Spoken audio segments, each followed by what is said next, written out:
Olá, seja bem-vindo ao curso de Spring REST para iniciantes. Eu sou o Thiago Faria, fundador da AlgaWorks.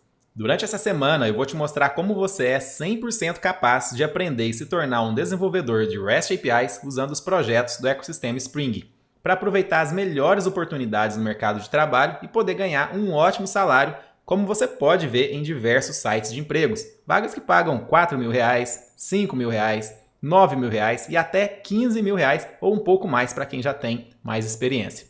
Já pensou dobrar o seu salário, triplicar ou quem sabe até quadruplicar? Isso é possível e eu já vi acontecer muitas vezes com meus alunos. Como, por exemplo, com esse aluno. Eu não pedi autorização para divulgar, por isso eu vou manter o nome e foto dele em sigilo. Ele era um estagiário e em apenas 3 meses quadruplicou o salário. Esse outro conseguiu ganhar 3 vezes mais em uma empresa multinacional. Ser bem remunerado de forma honesta, como recompensa de um trabalho bem feito, é muito bom, né? Mas, além disso, você ainda poderá ser reconhecido, trabalhar em projetos interessantes e ter satisfação pessoal. Já imaginou? E se for um desejo seu, você pode até mudar de país com uma qualidade de vida melhor e ser remunerado em dólares ou euros. Existem oportunidades lá fora que até ajudam no seu visto de trabalho e pagam a sua mudança. E ainda tem a possibilidade de trabalhar remotamente aqui do Brasil, gastando em reais e ganhando em dólares ou euros. Tenho vários alunos que já foram por esse caminho, como é o caso dessa pessoa, que não vou expor o nome ou foto, porque também não pedi autorização. Recentemente, ele entrou em contato comigo e ele me disse que se mudou para a Holanda e trabalha em uma empresa muito conhecida no mundo todo. Esse outro aluno me disse que estava com uma oportunidade para morar em Portugal e ele já tinha sido até pré-selecionado na vaga. Bom, se você almeja alguma dessas coisas na sua vida e quer aprender desenvolvimento de REST APIs com Spring, eu te digo com toda certeza que você está no lugar certo. Não importa se você está na estaca zero com REST e Spring e se tudo isso é novo para você. Não importa se você ainda é um estudante ou tem pouca experiência com Java. E também não importa se você já é um programador com uma grande experiência. Eu criei esse curso gratuito pensando em todos esses casos. Você vai passar de uma pessoa que não conhecia muito ou nada de REST APIs e Spring para alguém que consegue desenvolver uma API do zero, sabendo exatamente o que está fazendo e usando boas práticas. Eu sei que você pode estar desconfiado se você realmente vai conseguir aprender de um jeito simples e rápido. Parece muito bom para ser verdade, né? Mas o que eu vou te passar é resultado da minha experiência de mais de 23 anos com o desenvolvimento de software, sendo mais de 15 anos dedicados ao ensino de Java, e centenas de milhares de pessoas que já ajudei através de cursos pagos ou conteúdos gratuitos como esse. Se você implementar tudo que eu tenho para te ensinar, você pode acabar igual a muitos dos meus alunos que ficaram surpresos com o que eles puderam aprender em pouco tempo e com os resultados que eles tiveram em suas carreiras. Só para você ter uma ideia, dá uma olhada no que um aluno falou depois de estudar aqui na AlgaWorks. Meu nome é Fernando Dias, eu tenho 27 anos, eu sou programador. E para poder falar esse sou programador não foi muito fácil. Atualmente eu moro em Uberlândia, mas eu sou de uma cidadezinha do interior chamada Coromandel. E lá em Coromandel eu sempre trabalhei como balconista de farmácia. Foram quase 10 anos como balconista, mas eu sempre fui louco por computadores, por tecnologia e acabei fazendo curso de sistemas. Depois de formado, eu me mudei para Uberlândia para poder conseguir trabalho na área, para conseguir trabalho como programador. Fui contratado por uma empresa, até então para ganhar metade do que eu ganhava na farmácia, e onde eu gastaria o dobro, porque eu teria que pagar aluguel e outras despesas. Mas eu aceitei porque era isso que eu queria, era o que eu queria trabalhar, era isso. Eu lembro que no primeiro dia, quando eu comecei, eu fiquei quase louco. Era muito termo, muito framework, coisa que eu nunca tinha visto. Spring, Maven, eu fiquei perdido. Mas eu pensei comigo, não, com o tempo, com a experiência do trabalho, eu vou aprendendo, vou conseguindo. 5 meses depois eu fui mandado embora da empresa. Na época eles alegaram que a empresa estava passando por uma reestruturação e tal. Mas depois, em conversa com o diretor, ele me disse que na verdade, o meu rendimento era muito pouco. Eu não sabia programar, eu não tinha nível de conhecimento nem de estagiário. E ele perguntou se era isso mesmo que eu queria para mim, porque se eu quisesse eu teria que estudar muito. Desempregado e com conta para pagar, eu fiquei com duas opções. Ou eu voltava para Coromandel, para a farmácia, ou eu ficava aqui e corria atrás. Foi então que eu decidi pegar o restante do dinheiro que me tinha sobrado e investir em um curso online para poder aprender sobre framework, sobre tecnologias, coisas que eu não conhecia. E assisti vários vídeos gratuitos de uma porção de sites, alguns até muito conhecidos por programadores, e acabei encontrando a AlgaWorks. E para ser sincero, o vídeo da AlgaWorks foi o único onde eu consegui realmente entender o que eles estavam dizendo. E comecei a estudar. Resultado, eu fui contratado por outra empresa, até maior do que a que eu trabalhava antes, e atualmente eu recebo o dobro do salário que eu recebia antes. E tudo isso eu devo muito ao investimento que eu fiz em educação e por ter escolhido a ferramenta certa, que foi a AlgaWorks. Eu quero agradecer muito ao Thiago, toda a equipe da AlgaWorks, porque se não fosse por vocês, se não fosse pela ajuda de vocês, provavelmente eu estaria agora em uma farmácia pensando no sonho que eu não consegui realizar. Obrigado, pessoal, e bora estudar, porque tem muita coisa ainda para aprender. E o mais interessante é que esse não é um caso isolado. Temos casos de sucesso gravados em vídeos de vários outros alunos. Mas agora você pode estar perguntando como que a gente chegou até aqui? A história começa quando eu ainda era adolescente. Só para contextualizar, o ano era 1996. Eu tinha 14 anos. Eu era muito tímido, tinha muitas dificuldades nos estudos e já havia repetido de ano na escola por 2 vezes. Ou seja, não era considerado um menino inteligente. Muito pelo contrário. Eu venho de uma família simples, de classe média, mas eu tive o privilégio de ter um computador naquela época, depois de insistir muito com meu pai. Eu me lembro que para pagar o computador, meu pai usou parte do dinheiro de um imóvel que precisou vender. Por uma razão que hoje eu não sei explicar, um computador era o que eu mais queria naquele momento. Mesmo não sendo bom na escola, eu sempre gostei muito de fuçar e descobrir as coisas. E eu descobri a possibilidade de desenvolver programas usando arquivos BAT do Windows. Aqueles programas de tela preta que rodam no terminal, sabe? Criei até jogos fazendo animações com os caracteres. Eu não sabia nem o que era uma variável, então você pode imaginar aí o nível de gambiarra que eu fazia até as coisas funcionarem. Felizmente, meu pai trabalhava em uma empresa de telefonia e por isso conseguiu ser um dos primeiros na cidade a instalar a internet em nossa casa. E eu descobri um programa de chat chamado Mirk, que possibilitava o desenvolvimento de novas funcionalidades com uma linguagem própria dele. Nessa época não existia Google, tá? Mas fuçando dia e noite, eu desenvolvi o primeiro jogo de truco online e multiplayer da internet que ficou bem famoso. Quando fiz 19 anos, eu consegui meu primeiro emprego como programador, ainda sem faculdade e sem experiência de mercado, graças ao meu jogo e programa de chat, porque meu patrão era meu usuário. Não teve nem entrevista direito. Eu sentei na cadeira, ele virou o monitor de tubo para mim e me perguntou: "Foi você que fez isso aqui?" E aí eu fui contratado como desenvolvedor web. Eu programava em ASP, depois com PHP e até que eu descobri o Java. Mas eu achava que o mercado de TI não iria proporcionar um bom futuro para mim.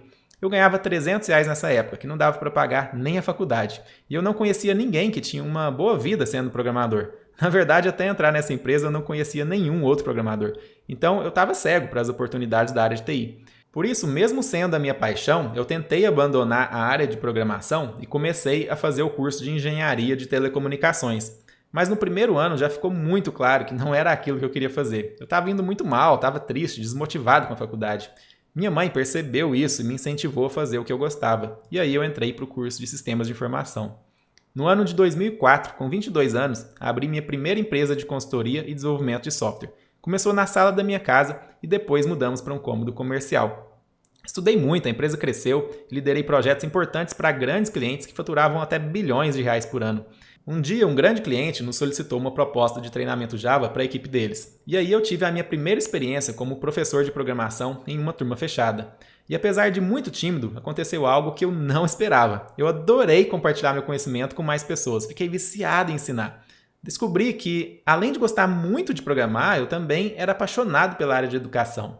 De lá para cá, eu saí da sociedade dessa empresa no ano de 2009 e comprei o segmento de treinamentos, iniciando a nova marca AlgaWorks.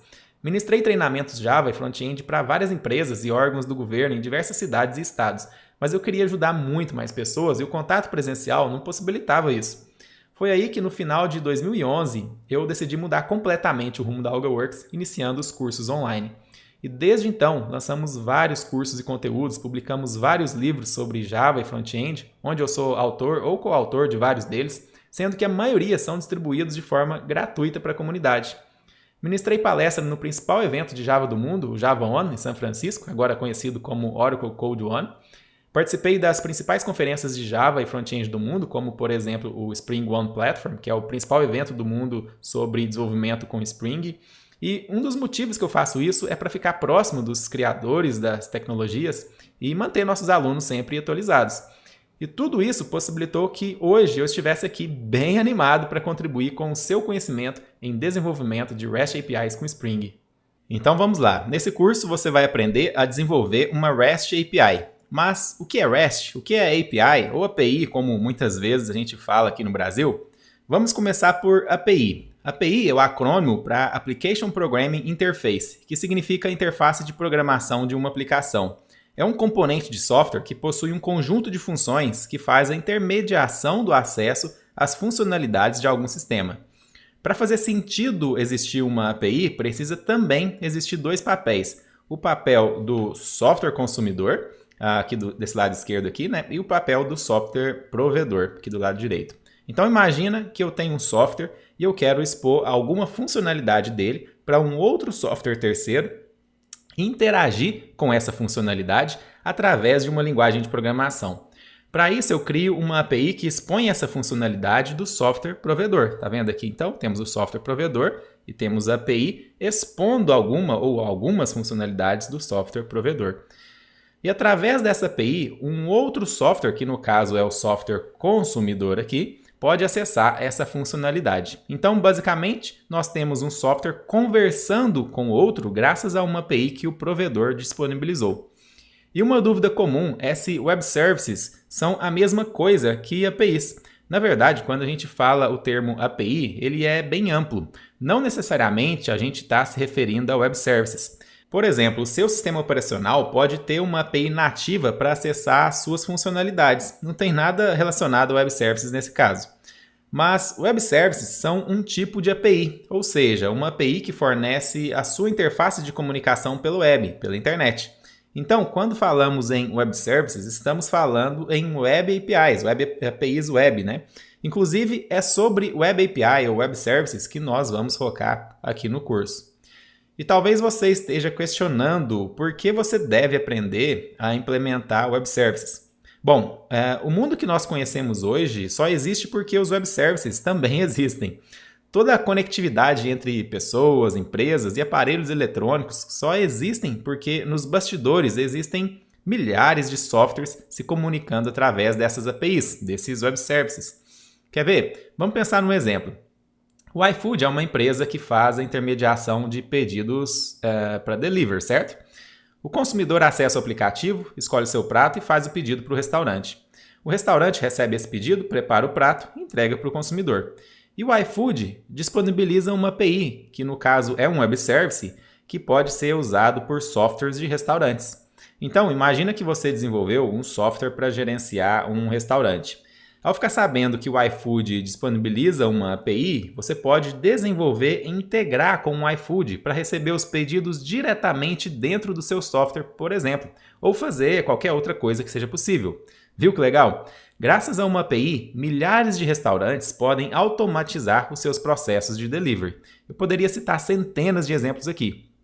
O essencial é que você saiba que as APIs são muito importantes. E por ser tão importante, você deve aprender a desenvolver APIs também, porque as empresas precisam cada vez mais interagir com outras empresas e para suprir essa demanda, o mercado precisa de bons programadores que saibam o que estão fazendo, que sigam padrões de mercado e as boas práticas. Beleza, mas é muito comum a gente ouvir falar de REST API ou API REST, né? Afinal, o que é esse tal de REST aí, né?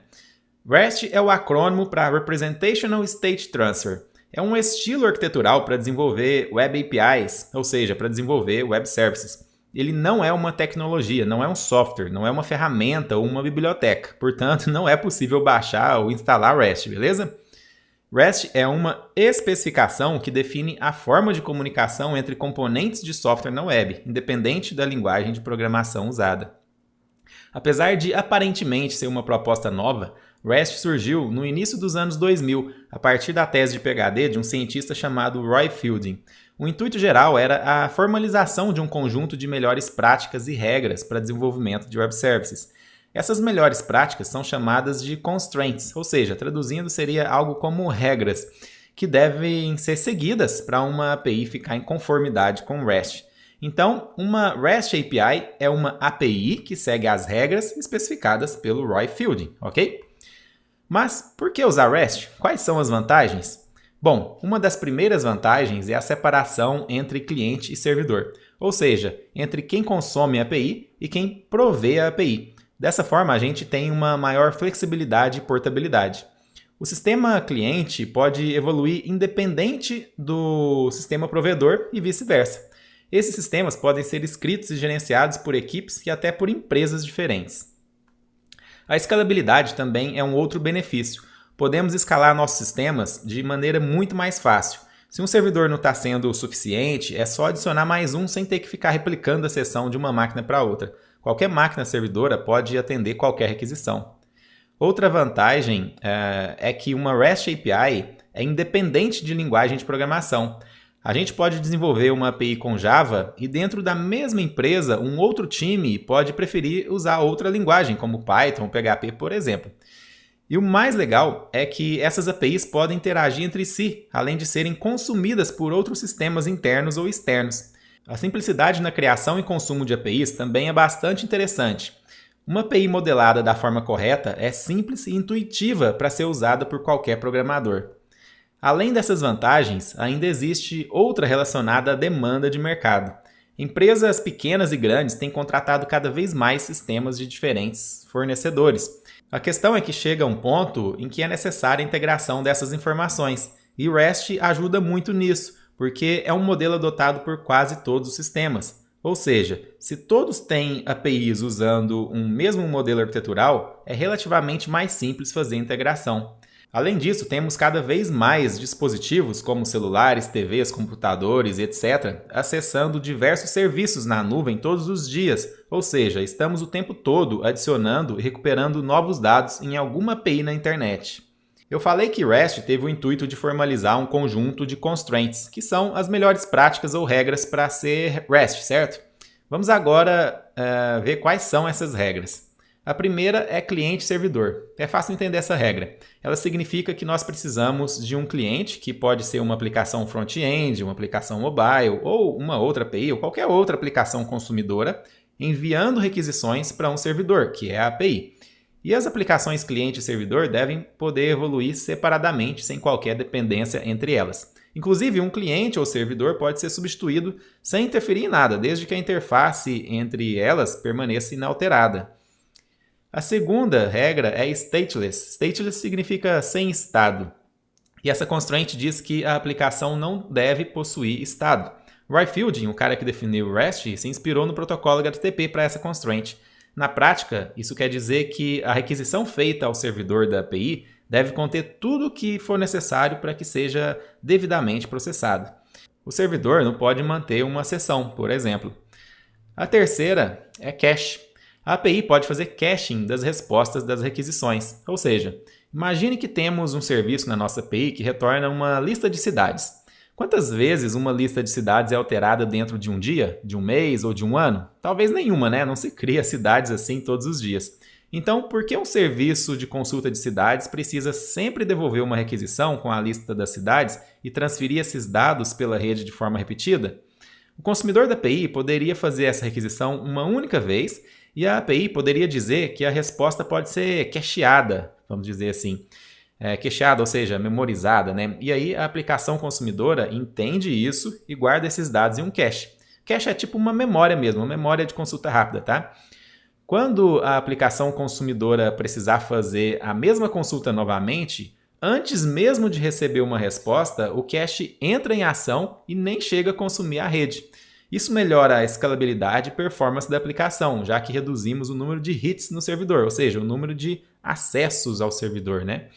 Claro que você não vai adicionar cache em toda a aplicação. A constraint diz apenas sobre a possibilidade, quando necessário. A próxima constraint é interface uniforme. Por interface uniforme, você pode entender como um conjunto de operações bem definidas do sistema. Uma vez definida como a interface da API funciona, você deve seguir isso religiosamente. Essa constraint simplifica e desacopla a arquitetura, e isso permite que cada parte evolua de forma independente. Para ficar de acordo com essa constraint, devemos identificar os recursos do sistema usando URIs, seguindo um padrão. Eu vou falar mais sobre isso depois aqui no curso, tá? E também temos que usar o padrão do protocolo de comunicação para interagir com a API. Geralmente, nós usamos o protocolo HTTP, por isso usamos os verbos do protocolo para realizar diferentes operações em um mesmo recurso, como por exemplo os verbos get, post, put, delete, tem outros também. Eu também vou falar mais sobre alguns desses verbos e vai ficar mais claro para você depois, caso você tenha alguma dificuldade nisso, tá bom? Além disso, a resposta de uma requisição também deve ser padronizada. A outra constraint é sistema em camadas. Ela diz sobre a possibilidade de, entre o cliente que consome a API e o servidor que hospeda a API, ter outros servidores aí no meio do caminho. Esses servidores podem fornecer uma camada de segurança, de caching, balanceamento de carga, etc. O cliente não deve conhecer quantas camadas possuem no meio. E por fim, também temos a constraint código sob demanda, que é opcional e muito pouco usada em APIs, já que não se aplica na maioria dos casos. Ela diz que o servidor pode enviar como resposta de uma requisição algum código que deve ser executado no cliente. Por exemplo, o servidor poderia retornar um código JavaScript responsável por montar um gráfico para o cliente executar em uma aplicação web e mostrar para o usuário.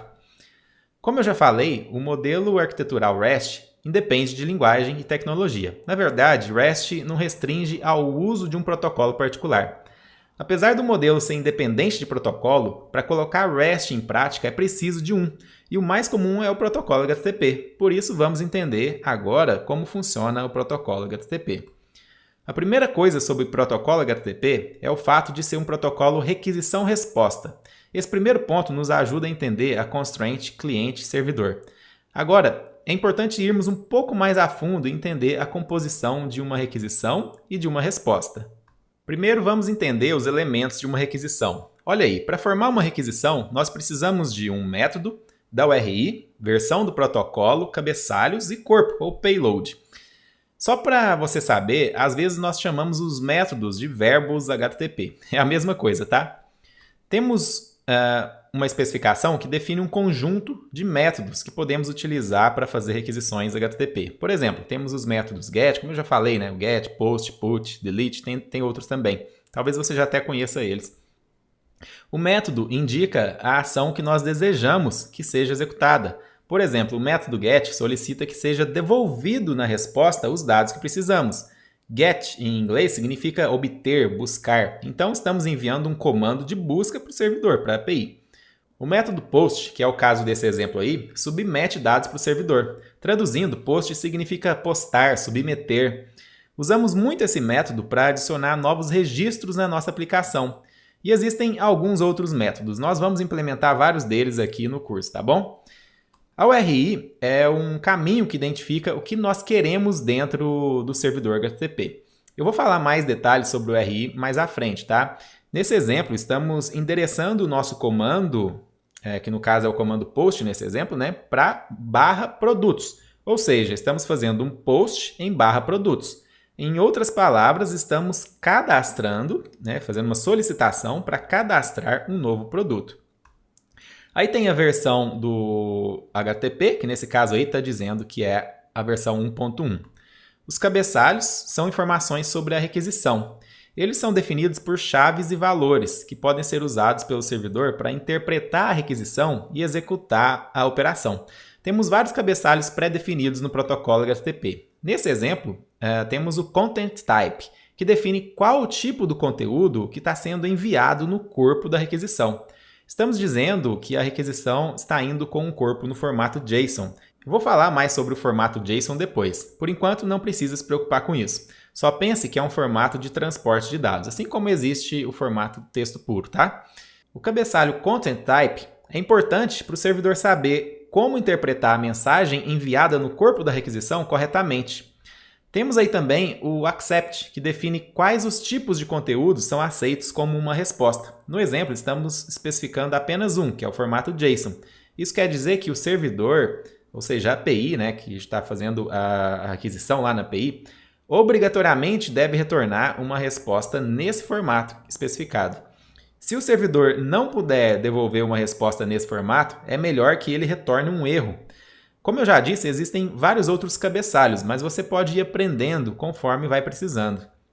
Com relação ao corpo de uma requisição, ele não é obrigatório e depende do método HTTP utilizado. Basicamente, é no corpo da requisição que enviamos os dados para o servidor para a API, né? Nesse exemplo, estamos enviando os dados de um produto em formato JSON, que foi o formato especificado no cabeçalho.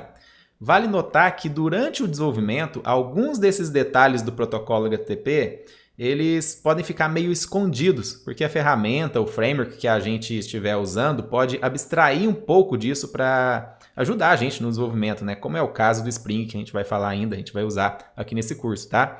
Então, nosso contato com o protocolo HTTP não é tão baixo nível assim, como eu estou explicando aqui. Mas é importante você conhecer para saber o que está acontecendo.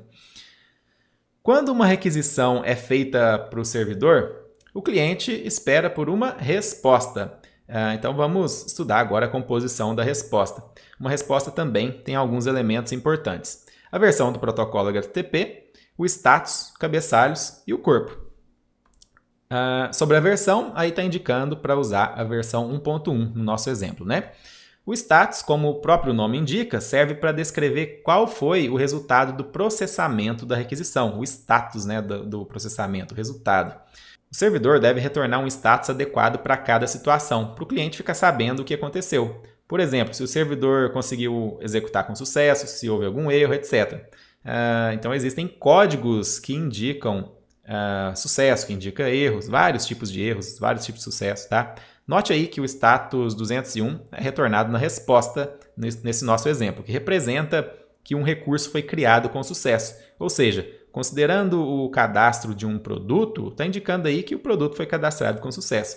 Eu vou falar mais sobre status HTTP depois também, ainda no curso, tá bom? Fica tranquilo então. O cabeçalho da resposta segue a mesma ideia que expliquei na requisição. Mas nesse caso são informações sobre a resposta que o servidor envia para o consumidor, para o cliente, certo? Essas informações podem ser usadas pelo software consumidor para interpretar a resposta, ou seja, por quem fez a requisição. Ele está recebendo a resposta e ele pode usar essas informações então para interpretar essa resposta.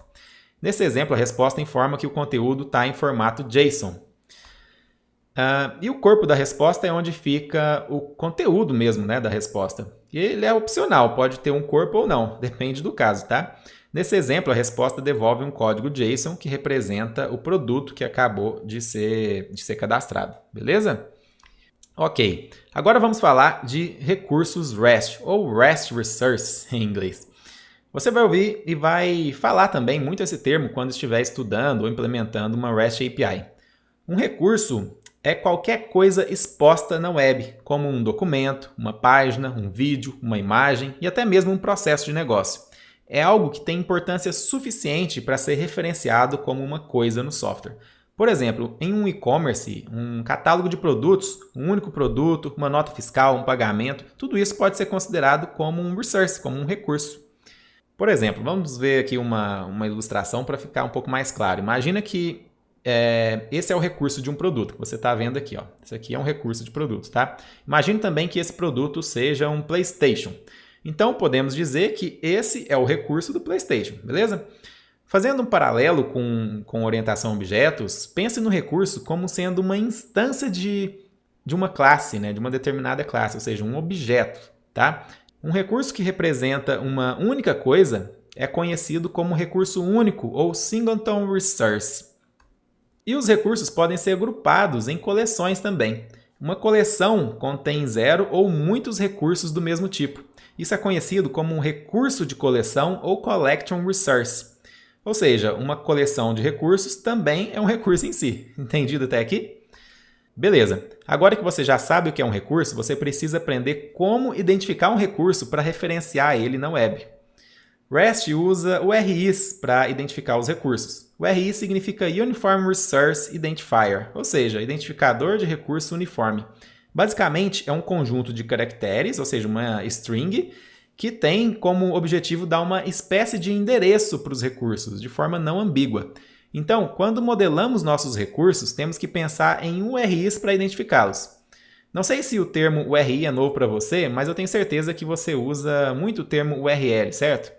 E você pode estar com dúvida sobre qual que é a diferença de URI e URL. Será que é a mesma coisa? Qual que é a diferença, né? Bom, basicamente, URL é um tipo de URI. URL significa Uniform Resource Locator, ou localizador de recurso uniforme. Então, uma URL é um tipo de identificação de recurso também, mas ela especifica não apenas o identificador, mas a localização do recurso também, ou seja, onde o recurso está disponível, qual é o mecanismo para chegar até ele. Quer ver um exemplo? Vamos pensar aqui uma URL como https://alguma-coisa.com/clientes, tá? Estamos aí nessa URL identificando um recurso e também dizendo como chegar nele, que é através do protocolo HTTP, né? Bom, isso é mais conceitual, mas eu acho legal saber para não ficar na dúvida, né?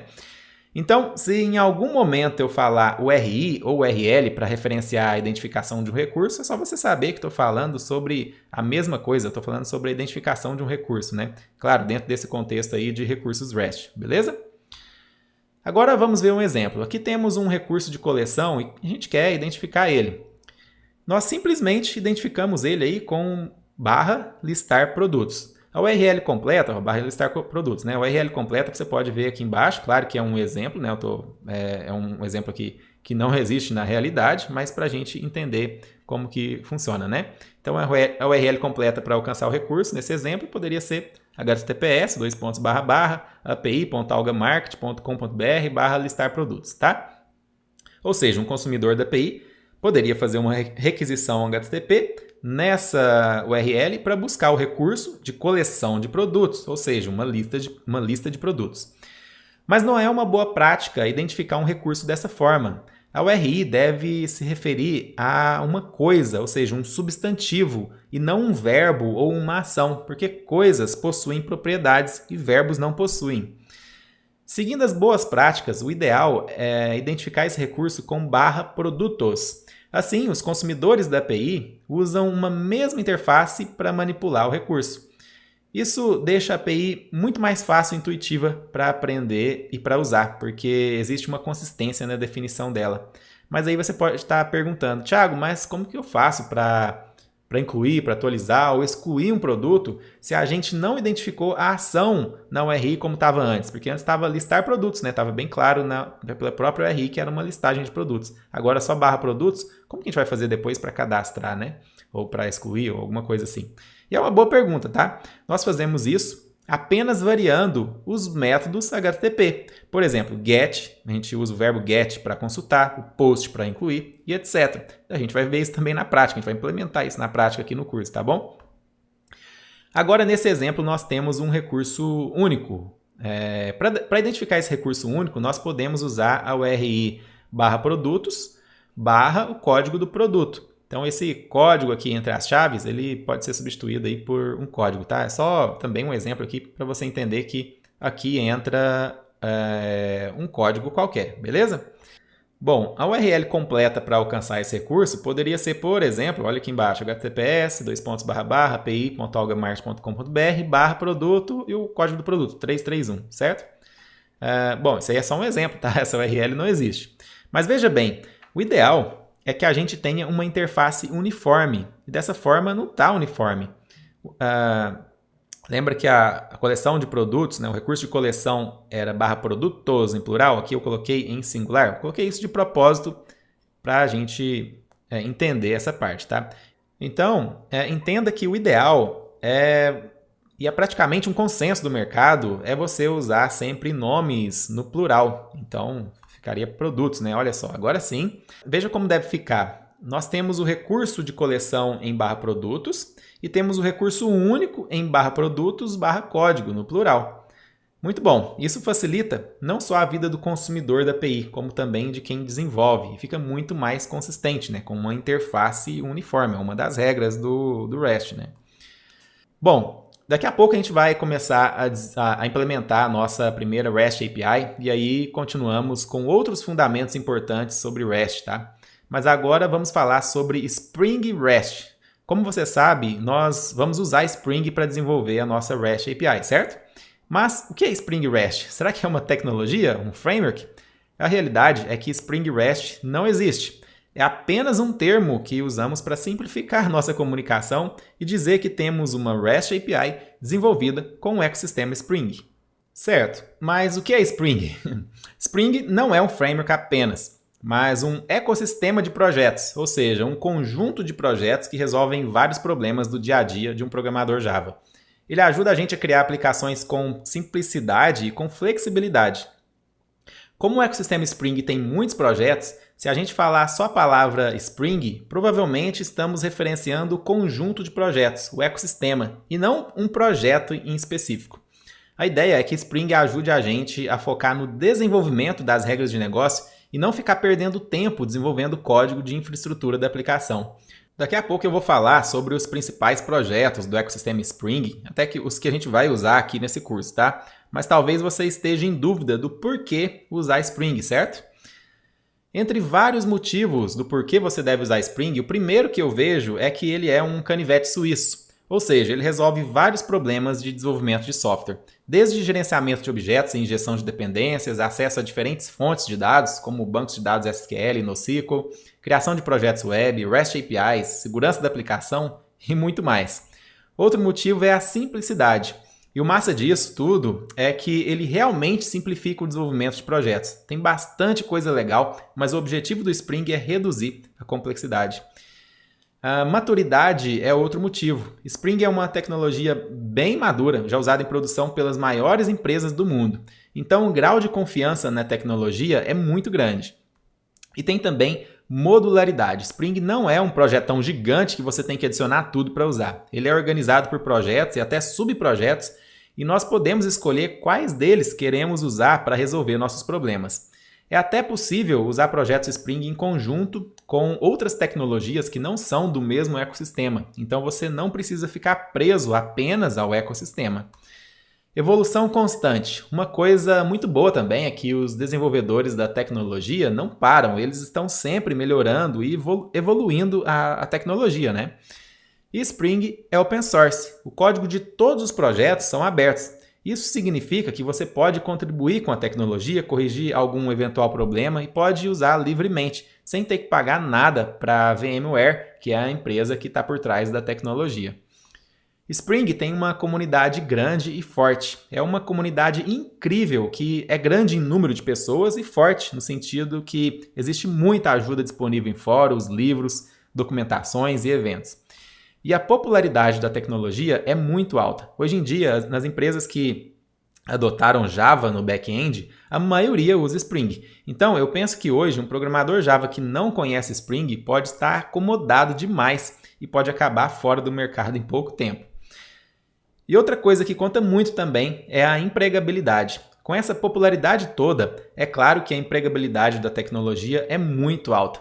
Eu acho que não existe nenhuma outra tecnologia Java mais popular que Spring, e as empresas precisam cada vez mais de desenvolvedores que conhecem a tecnologia.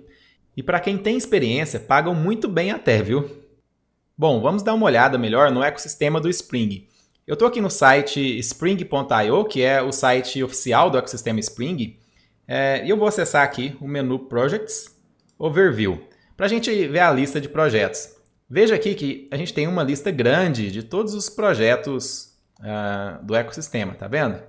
Como eu já disse, o Spring ele é modular, você usa apenas o que você precisa. Vamos começar aqui pelo Spring Framework. Vamos clicar aqui no projeto do Spring Framework. É fácil confundir todo o ecossistema Spring com apenas o Spring Framework, mas o Spring Framework é apenas um dentre o conjunto de projetos que o Spring possui. Ele é o projeto do Spring que serve de base para todos os outros. O Spring Framework foi pensado para que nossas aplicações pudessem ter foco maior nas regras de negócio e menos na infraestrutura. Dentre as principais funcionalidades do Spring Framework, eu destaco o Spring MVC, que está aqui ó, em Features, Spring MVC, tá vendo? Inclusive, a gente vai usar aqui no curso para desenvolver a nossa API. Outra funcionalidade muito importante do Spring Framework é essa funcionalidade, esse pacote aqui, Core. Esse módulo é a base do Spring Framework, porque dentro dele está, por exemplo, a implementação de injeção de dependências. Injeção de dependências é um tipo de inversão de controles para prover instâncias de classes que um objeto precisa para funcionar. Fica tranquilo se você não entende muito bem isso, tá? Você vai conseguir finalizar o curso, mesmo que isso seja um pouco avançado para você. Ou seja, como que funciona a injeção de dependências, né? Em uma frase. Você diz quais são as dependências de uma determinada classe E o framework, né, o container de injeção de dependências, ele vai instanciar essas dependências e vai atribuir para que o objeto da sua classe funcione perfeitamente. A gente vai usar isso em breve aqui também, tá? Então fica bem tranquilo. E tem várias outras funcionalidades, como transações, acesso a dados, etc. Então, aqui ainda dentro do Spring Framework. Então, eu estou falando de apenas um único projeto do ecossistema até agora, ok?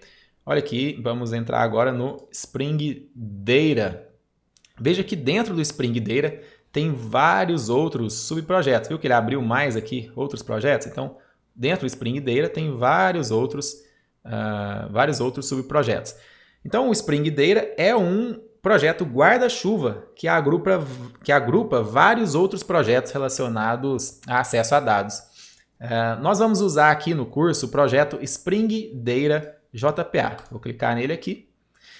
Esse projeto ajuda a gente a implementar repositórios JPA de forma simples. Bom, não sei se você sabe o que é JPA. JPA é uma especificação de persistência de dados para Java, ou seja, uma tecnologia para ajudar a trabalhar com o acesso e com as operações em um banco de dados relacional usando Java. A gente vai ver também aqui no curso sobre JPA, a gente vai usar JPA, tá?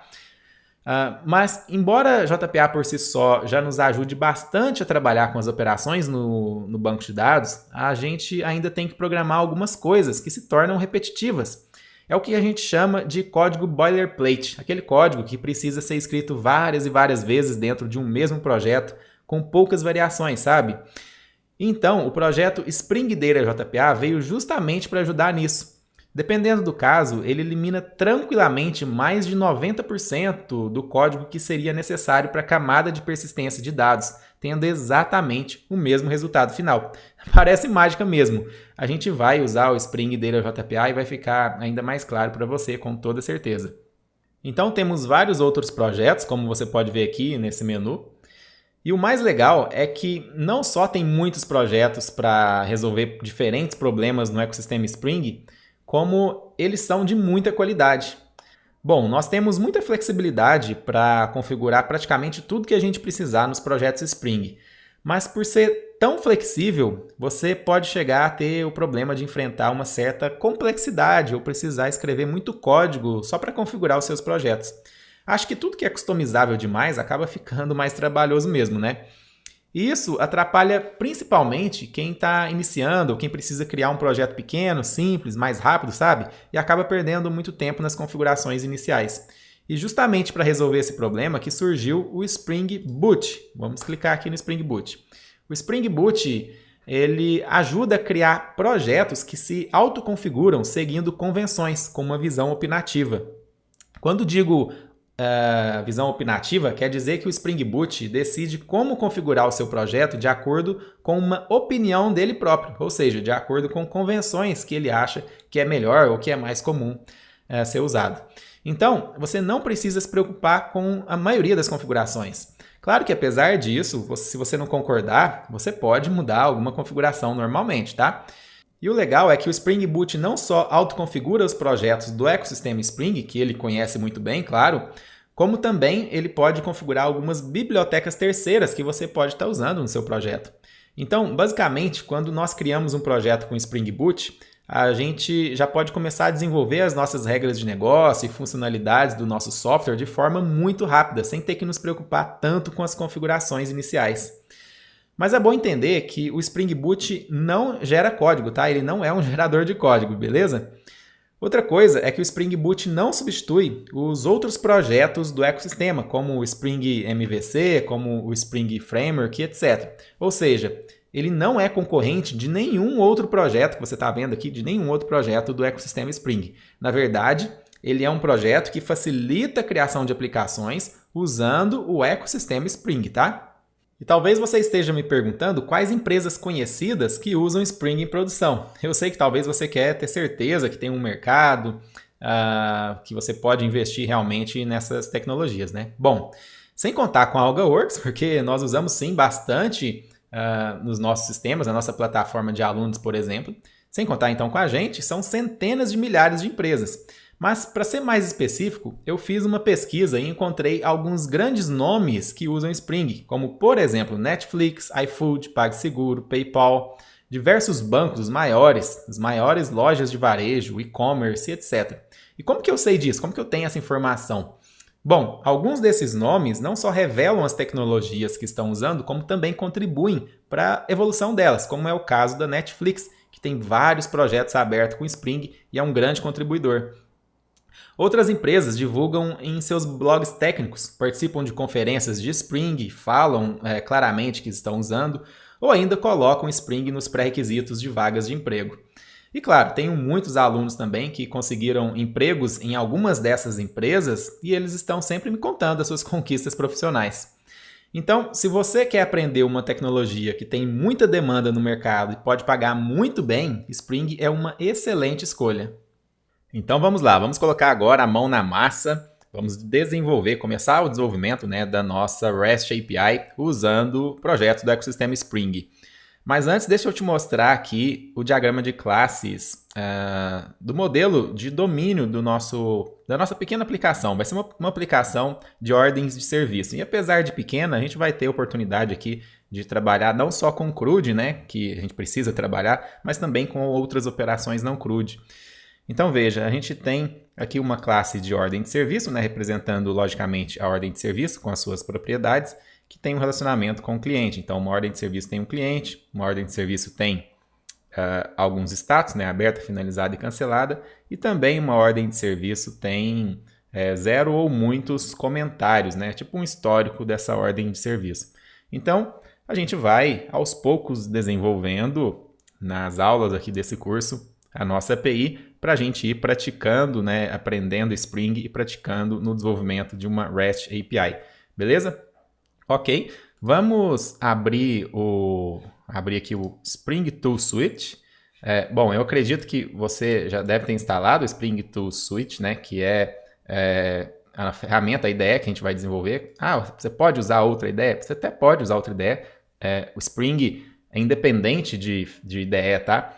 Porém, como você está seguindo aqui o curso comigo, eu recomendo que você use a mesma ferramenta, simplesmente para você não ter uma dificuldade aí e se desmotivar no meio do curso, tá? Então, se possível, use o Spring Tool Suite também. Inclusive, eu disponibilizei um material com a preparação de todo o ambiente. Então, se você ainda não preparou o seu ambiente, primeiro leia esse material, prepare o seu ambiente para depois continuar aqui comigo, tá bom?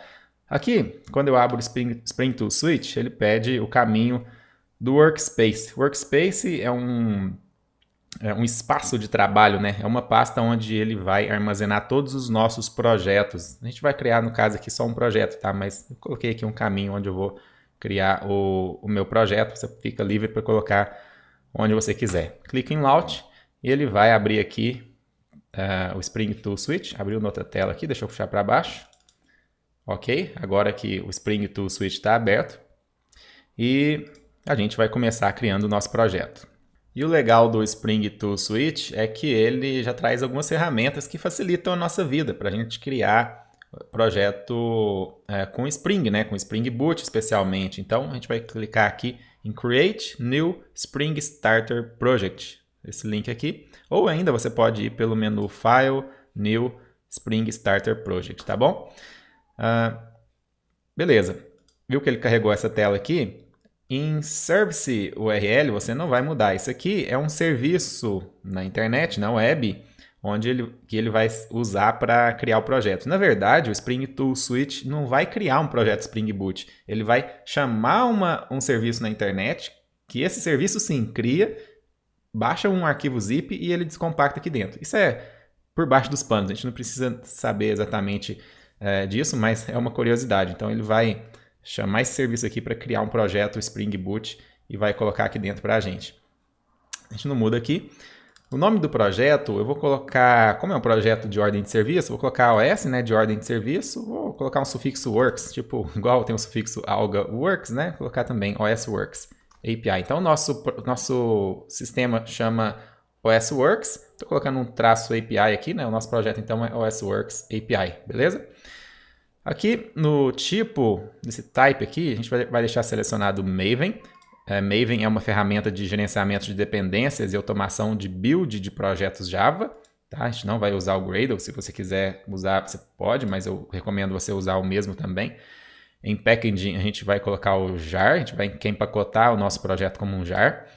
Aqui na versão do Java, eu vou colocar a versão 11, então use a versão 11 também, que é uma versão LTS, né? Então, você poderia usar uma versão mais à frente também, mas eu recomendo que já deixe a versão 11 também para ficar igual. A gente vai usar a linguagem Java, né? Poderia usar outras também, mas use Java também. Aqui em Group, a gente vai colocar o nome de um pacote ao contrário, vamos dizer assim. É o identificador do projeto. Então, vou colocar aqui no Maven, tá? O identificador do projeto no Maven. Vou colocar com algaworks.osworks, tá? Geralmente, a gente coloca aqui o nome do domínio, do seu domínio na internet ao contrário, para evitar conflito com algum outro nome que tiver na internet, né? Se é que você um dia vai tornar isso aqui, esse projeto público, então poderia ter algum conflito, mas enfim. Se você já trabalha com Java, você sabe que eu estou falando melhor ainda. Aqui o nome do artefato, a gente coloca qual que é o nome do artefato deste projeto OSWorks, qual que é o nome do artefato, né? Porque um projeto pode ter vários artefatos, ou seja, vários jars, vários projetinhos, né? Vários módulos. Então, qual que é o nome desse módulo? OSWorks-API já está preenchido aqui. Qual que é a versão? Vou deixar essa versão aqui, poderia mudar 1.0.0, 0.0.1, etc. Aqui na description, vou colocar API do OSWorks, vou deixar assim. E aqui em package, eu vou colocar esse mesmo do Group ID. O package é qual que é o nome do pacote Java que vai ser criado como base para esse projeto. Então, com AlgaWorks, OSWorks. Maravilha, não mexo mais nada aqui, clique em Next. Spring Boot Version. Aqui você deixa marcado essa opção que já vem pré-selecionada. No meu caso aqui está 2.2.6, tá? Então, vou colocar aqui. Não vamos usar uma versão mais antiga, não, 2.2.6. E uma versão mais nova ainda não está com uma release final. Isso aqui são versões que estão em desenvolvimento ainda. Então, versão final já vem pré-selecionado a última, 2.2.6, tá? E aqui nós vamos selecionar, veja que a gente está aqui numa tela para selecionar as dependências do projeto. Nós vamos adicionar aqui quais dependências que inicialmente o nosso projeto vai ter. Eu vou pesquisar aqui, vou filtrar, digitar Web. Então vamos ver aqui, ó, Spring Web, eu vou selecionar esse Spring Web. Isso aqui é um starter, é chamado de Spring Web Starter. O que é um starter? É um conceito do Spring Boot. Starter é, inclusive, uma das principais funcionalidades do Spring Boot. Quando a gente adiciona um starter, ele automaticamente adiciona um conjunto de dependências no projeto. O legal disso é que a gente não precisa ficar adicionando um monte de dependências isoladas e manualmente, o que pode gerar até conflitos de versões. Então, os starters eles já foram testados e evita esse tipo de conflito. E além disso, quando a gente adiciona um starter, o Spring Boot autoconfigura o projeto para usar as dependências que esse starter adiciona. Então, se a gente adiciona aqui o starter Spring Web, o Spring Boot já vai adicionar todas as bibliotecas necessárias e vai configurar o projeto para a gente não precisar preocupar com nada disso, né? E poder desenvolver para a web de forma bem rápida. Então, ele facilita a nossa vida adicionando as dependências, né? Que não tem conflitos para a gente trabalhar com web, no caso usando o Spring MVC, que é um projeto do Spring, né? Um projeto do Spring Framework para trabalhar com web, tá? Então a gente coloca simplesmente um starter e ele já faz tudo para a gente automaticamente. Clique em Next, veja que ele está falando aqui, ó, ele vai chamar esse serviço aqui, ó, do Start Spring I/O. Tá vendo? Ele vai baixar um zip, aqui ele passa os parâmetros, mas enfim, não é tão importante isso pra gente, mas só para você entender que ele vai baixar o zip da internet e vai criar esse projeto aqui, ó, tá vendo? Então foi isso. Inclusive, se você tiver em algum momento, você precisar criar um projeto por fora da IDE ou do Spring Tool Suite, ou se você estiver usando uma outra IDE que não tem essa facilidade do Spring Starter Project, né? Você pode acessar diretamente o start.spring.io, viu? É aquele mesmo serviço, né, que eu tinha te mostrado. Você pode acessar aqui. Você pode criar o projeto por aqui também. É só ir preenchendo, depois clique em Generate e ele vai gerar um zip para você. Você baixa esse zip, descompacta importa na ideia que você quiser usar. É só uma forma diferente para caso você queira criar o projeto. Mas como a gente está com o Spring Tool Suite, é mais fácil criar por aqui dentro mesmo, né? Maravilha. Bom, depois que o projeto foi criado, pode ser que você vai ver aqui um carregamento aqui embaixo, ó, carregando, fazendo download. No meu caso foi bem rápido, porque eu já tinha. O que ele vai fazer? Ele vai fazer o download das dependências do Maven. Lembra que eu falei que o Maven é uma ferramenta para gerenciamento de dependências e build, né? Falei bem rápido um pouco mais atrás quando a gente estava criando o projeto. Pois é. Então, quando você acaba de criar o projeto, é um projeto Maven. E um projeto Maven tem dependências. Então, ele vai começar a baixar as dependências. Pode demorar talvez alguns minutinhos, dependendo da velocidade da sua internet. No meu caso aqui foi bem rápido, porque eu já tenho na minha máquina a maioria dessas dependências, ou todas elas. Então, existe um negócio chamado repositório local na nossa máquina, um repositório local do Maven, e tudo que a gente vai usando, ele vai deixando lá dentro desse repositório local. Então, na próxima vez que a gente precisar, logicamente, ele não vai baixar de novo. Por isso, o meu foi bem rápido, tá? E se você tiver algum problema, aparecer algum ícone vermelhinho aqui falando que está com algum problema, ou tiver algum problema na internet, está instável a internet, ou qualquer coisa assim, você pode clicar com o botão direito aqui no projeto, Maven, opção Maven, Update Project, clica aqui em Update Project, clique em Force Update of Snapshot Releases e dá um OK, que aí ele vai tentar de novo. E se tiver algum problema, baixou algum arquivo corrompido, ele vai tentar de novo e provavelmente vai resolver. Isso é um problema que acontece muito, por isso eu já estou até te adiantando, tá? Talvez você tenha esse problema também. Beleza. Agora, veja então, temos um projeto aqui, é um projeto usando que tem a estrutura do Maven, porque é um projeto Maven, mas é um projeto Spring Boot, porque já tem aqui as configurações do Spring Boot, né? Então vamos abrir aqui esse arquivo pom.xml. O que é um POM? POM é Project Object Model, né? Esse aqui é o coração de um projeto Maven. É um arquivo XML, como você pode ver aqui, que contém informações e configurações do projeto usados pelo Maven para fazer build, ou seja, para construir o nosso projeto. Só para ficar claro, esse arquivo aqui não é um arquivo do Spring Boot ou qualquer outro projeto Spring, é um arquivo Maven, tá? Aqui dentro ficam configurações do projeto, inclusive configurações do Spring Boot, do Spring, qualquer outra dependência que a gente precisar, a gente coloca aqui dentro, tá? Então, o Spring usa uma outra ferramenta chamada Maven, no caso, para criar os projetos aqui, né? Que é o que a gente selecionou lá para usar o Maven. Beleza, primeira coisa aqui, ó, que você pode ver, ele tem uma tag aqui, Parent. Aqui a gente está fazendo uma herança do POM. Então, a gente está herdando as configurações base de um outro projeto Maven do Spring Boot. Tá vendo aqui? Spring Boot Starter Parent. Inclusive, eu vou clicar aqui com a tecla Command. Eu acredito que Windows e Linux que não tem tecla Command, o meu é Mac, né? Deve ser o Ctrl. Deixa eu clicar aqui, ó. Veja que aqui tem um outro arquivo POM. Esse arquivo POM aqui é do Spring Boot. Então, na verdade, o que nós estamos fazendo é o nosso arquivo POM do nosso projeto está herdando várias configurações do Spring Boot. Então, isso é parte da mágica do Spring Boot, né? A gente está herdando muita coisa que já está pronta para a gente poder usar aqui dentro, tá? Isso aqui não pesa nada o nosso projeto. A gente vai depois, aqui embaixo, já vou te mostrar, a gente adiciona só o que a gente quer usar, tá? Então, isso aqui não pesa não, é só mesmo uma facilidade que ele adiciona para a gente. Aí aqui nós temos algumas outras tags, né, com as configurações que a gente preencheu lá naquela telinha na hora de criar o projeto, tá vendo? Group ID, Artifact, versão, tudo mais, exatamente o que nós digitamos naquela telinha. Temos aqui qual versão do Java nós vamos usar, então confira aí que a gente está usando a versão 11, tá? Estou usando a versão 8, Thiago, será que vai ter problema? Pode ser que sim, porque eu posso, de repente, no meio do desenvolvimento, usar algum recurso de alguma versão posterior à versão do Java 8. Mas se você não tiver e não quiser instalar a versão 11, você pode usar a versão 8 e ir ajustando aí alguma coisa que eu implementar que só funciona na versão 11, mas aí fica por sua conta, tá? O ideal é que você use a mesma versão que eu estou usando ou acima, pelo menos que seja assim.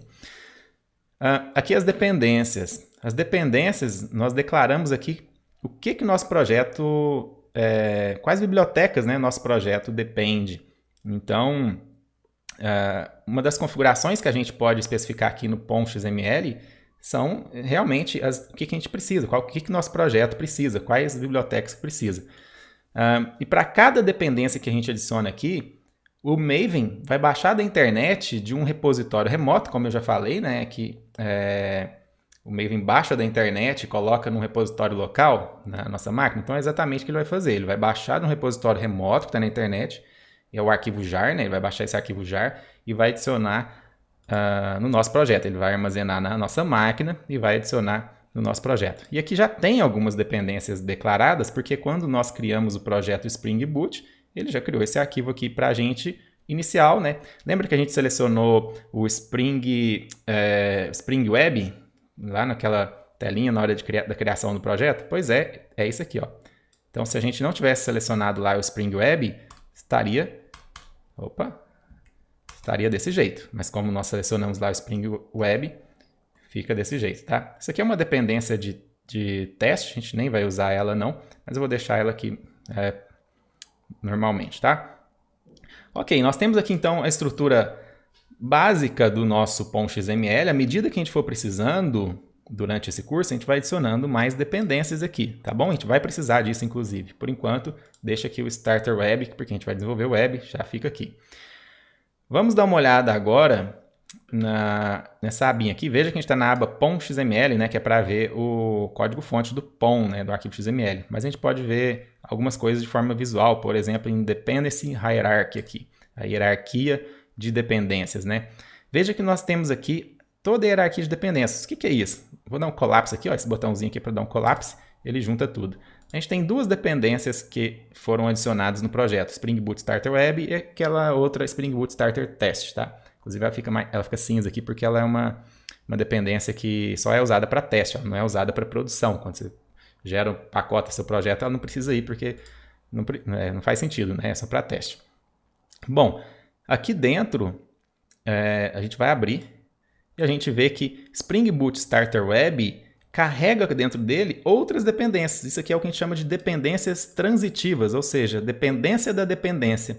E uma dependência transitiva pode ter outra dependência transitiva. Vamos dar uma olhada aqui, ó. Spring Web tem outras dependências. Inclusive, aqui o Spring Web é a dependência que adiciona o Spring MVC. O Spring MVC, lembrando, é o projeto que vai permitir que a gente desenvolva código que vai receber requisições HTTP da nossa API. Então aqui nós vamos, com o Spring MVC, nós vamos implementar os nossos controladores que recebem requisições, chegam num endpoint, num método do nosso controlador e a gente executa o nosso código Java para dar uma resposta HTTP, certo? Isso tudo graças a esse Spring Web aqui, que é o Spring MVC, a dependência do Spring MVC. Então tá vendo? Simplesmente adicionando Spring Boot Starter Web, ele adiciona várias coisas que a gente precisa para trabalhar com web, para trabalhar com Spring MVC. A gente não precisou adicionar isso aqui um a um, entendeu? Não precisou adicionar tudo isso aqui um a um. Foi só uma adição de dependência, ele já fez tudo para a gente. Legal, né? Bom, deixa eu fechar esse .xml. Eu não vou salvar, porque eu não mexi em nada, né? Não alterei nada. Eu vou te mostrar aqui agora Maven Dependencies. A gente pode ver também as dependências de um projeto através desse Maven Dependencies aqui, tá? Então, esses arquivos aqui, ó, esse tanto de arquivo jar, tá vendo? São as bibliotecas que foram adicionadas no nosso projeto. Aí você pode pensar, nossa, mas que tanto de biblioteca, né? Porque só tinha duas dependências aqui. É justamente o que eu falei, a gente adiciona as dependências e o Spring Boot adiciona várias outras dependências transitivas. Então, tudo isso aqui é o que precisa, tá? Mas esses arquivos jar aqui não estão dentro do da pastinha do nosso projeto. Esse OS Works aqui, ele tem uma pasta, né? Deixa eu mostrar aqui para você, ó. OS Works, entrei na pasta. Aqui está exatamente esses arquivos. A gente não tem Maven Dependencies aqui, não é uma pasta aqui dentro do projeto, tá vendo? Tem o source, target, mas não tem esse Maven Dependencies. Isso aqui é só uma exibição da IDE mostrando as dependências que tem no projeto. Mas, na verdade, elas estão dentro aqui, ó, de users, Thiago, /.m2, /repository, aí continua aqui, está o arquivo jar aqui. Bom, o que acontece, posso até te mostrar aqui dentro M2, repository. Bom, tá aqui, ó. Então, dentro da pasta /users, /Thiago, /M2 repository, ou seja, no seu computador aí vai ser a pasta do seu usuário logado. Dentro dessa pasta vai ter uma outra pasta .m2 repository. Isso aqui é o repositório local do Maven, é onde ele armazena os arquivos jar que eu falei que ele baixa para o repositório local, ele baixa na internet, ele vai armazenar tudo aqui dentro dessa pasta repository aqui. E aí quando você cria um projeto, ele apenas referencia ela. Ele não copia de novo, não fica duplicando os arquivos, né? É lógico que depois que você empacotar o seu projeto, você gerar um jar final do seu projeto, aí sim essas dependências aqui vão para dentro desse seu jar, exceto as dependências que não precisam, por exemplo, dependências de teste, dependências que não são de produção, aí elas ficam fora, mas só para você entender então como basicamente funciona o Maven, né? E como o Spring Boot funciona também com o Maven através do parent, que eu te mostrei lá no .xml, e através dos starters, né, que são dependências que adicionam outras dependências e autoconfigura o nosso projeto. Beleza, com o projeto que a gente tem aqui, apesar que a gente não desenvolveu nada ainda, a gente já pode empacotar ele, ou seja, gerar um jar e executar esse jar. Claro que não vai ter nenhuma funcionalidade ainda, mas vamos fazer isso para você ver como funciona. E aí, claro, depois, enquanto a gente está desenvolvendo, você pode sempre fazer isso também, se você quiser, tá? Ó, a gente está aqui com o projeto. Eu quero gerar, empacotar. Imagina que a gente já tem muita coisa desenvolvida aqui, eu quero gerar um jar para colocar em produção, colocar em algum ambiente, tá? Para rodar isso mesmo. Então, eu clico com o botão direito aqui, Maven não, Run as, Maven Build. Então, vou clicar aqui em Maven Build. E aí, eu vou digitar aqui em Goals, clean, espaço package.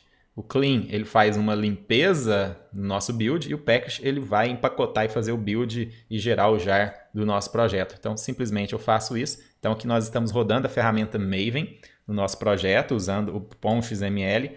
Vou dar um run aqui, para ele fazer o build do nosso projeto e gerar um jar, tá? Então, veja, nesse momento aqui ele vai fazer download de algumas outras coisas que ele precisa também, ferramentas de build, ele está bibliotecas para o build, né, e tudo mais, ele vai fazer um download, se você não tiver ainda, né, no caso aqui eu devo estar usando alguma versão que eu não tinha usado ainda, ele está fazendo, mas depois da primeira vez ele não faz mais, fica tudo lá dentro daquela pastinha .m2/repository que eu já te mostrei agora mesmo, tá? Então pode demorar alguns minutinhos dependendo da sua internet, daqui a pouquinho eu volto, vamos esperar aqui. Maravilha, finalizou com sucesso, ó, build success, então fez o build com sucesso. E agora aqui no Target, está vazia a pasta, mas a gente pode dar um refresh. Clica com o botão direito, refresh. Aí veja que agora sim, ó, criou algumas pastas, até temporárias aqui, que não precisa se preocupar. Mas veja esse arquivo aqui. Esse arquivo é o arquivo final que ele fez o build. O SWorks API tem a versão aqui .jar. Se a gente pegar aqui, ó, vamos entrar dentro da pasta Target, dar um ls. Tá aqui o arquivo, ó, esse aqui, né? Então eu vou dar um clear aqui. Java--jar, ou seja, para a gente executar um arquivo Java, jar no Java, é assim, né? Java--jar e o nome do arquivo, certo? Vou dar um Enter. Veja que já iniciou em 1 segundo e 300 milissegundos, 1 segundo, né? Em 1 segundo a nossa aplicação iniciou. Claro que foi muito rápido porque ela não tem nada implementado, mas aplicações Spring Boot, elas costumam se carregar muito rápido mesmo. Bom, tá aqui, uma aplicação web, veja que tá iniciado aqui a aplicação. Aqui, ó, abriu na porta 8080. Tá vendo aqui Tomcat inicializado? O que é o Tomcat? Tomcat é um container, é um servidor web para Java, né? Um servlet container. Aí depende da sua experiência para você saber, talvez você já conheça isso, talvez não. Então é um servlet container, é uma aplicação, um servidor web que foi iniciado. Para quem já trabalha com Java há mais tempo e é a primeira vez que está tendo contato com o Spring Boot, pode achar estranho, porque geralmente, antigamente eu falo há pouco tempo atrás, o mais comum era a gente desenvolver uma aplicação, gerar um arquivo WAR, é um arquivo jar, só com extensão WAR, tá? E a gente tinha que instalar um container, que, por exemplo, o Tomcat, ou qualquer outro tipo qualquer outro servlet container, a gente tem que instalar esse outro container, pegar o jar, o WAR, que é o jar, né? Colocar dentro desse container e iniciar ele. Era diferente a forma de iniciar uma aplicação. Isso aqui que a gente está fazendo, a gente está iniciando direto, rodando um jar, é porque esse jar ele é um fat jar, ou seja, um jar gordo, vamos dizer assim. Por quê? Porque dentro dele já tem tudo que precisa, inclusive o container, o Tomcat. Claro que você pode mudar, o Spring Boot, por padrão, ele coloca o Tomcat dentro do fat jar, mas você tem opções de colocar outro container também, tá? Mas por padrão, vamos deixar o padrão, que é o Tomcat mesmo, que é o que ele já deixa. E aí, quando você executa o jar, ele levanta já o Tomcat que está embutido dentro desse jar e tudo funciona. É simples assim. Isso é uma maravilha, né? Porque você não tem que ficar se preocupando com conflitos de versões, entre tantos outros problemas que a gente tinha antigamente. Então é muito simples, muito legal isso aqui, né? Já iniciou. Bom, não tem como a gente testar, como eu disse, a gente não implementou nada, né? Mas daqui a pouco a gente implementa o nosso primeiro endpoint, o nosso primeiro serviço REST, e aí a gente já começa a testar, beleza? Só que durante o desenvolvimento você não precisa ficar fazendo isso, gerar jar, executar aqui, nada disso, não precisa. Eu só te mostrei isso aqui para você entender. Durante o desenvolvimento, o que você faz é usar a IDE. Então deixa eu só organizar aqui, vou fechar esse outline aqui, vou puxar esse Boot Dashboard para cá.